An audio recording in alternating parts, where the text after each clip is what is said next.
muy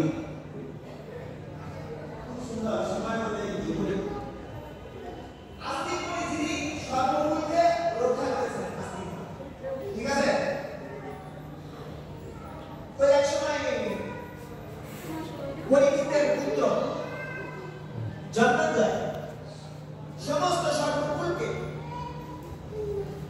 পুড়িয়ে ফেলার জন্য পুড়িয়ে মেরে ফেলার জন্য যজ্ঞ করছিলেন। আর ওই সময়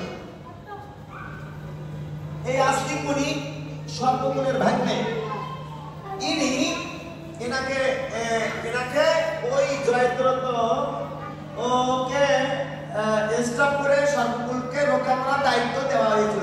পারতেন, আমি শর্টে বলে দিচ্ছি।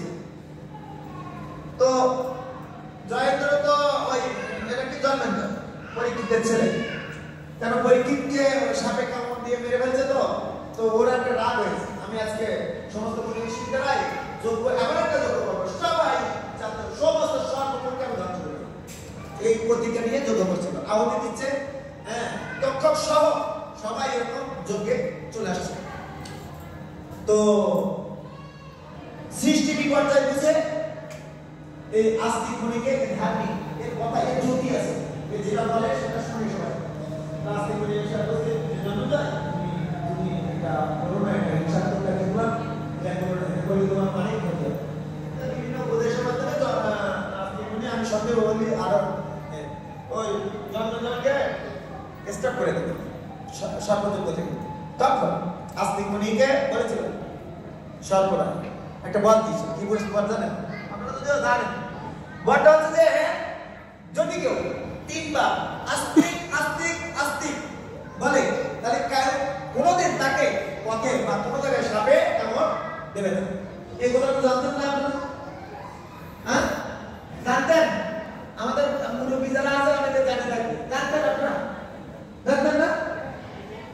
ওই উঠে যান, আর কে কে জানতেন? আপনারা তো কে কে জানতেন এই কথাটা? এই কথাটা আমি মহাভারতে পড়েছি। মহাভারত এক ক্লাস 3-তে পড়া অবস্থায়, আমি যখন ক্লাস 3-তে পড়তাম সেই সময় মহাভারত পড়তাম। সেই মহাভারতে আমি এগুলো পড়তে খুব ভালো লাগে। তো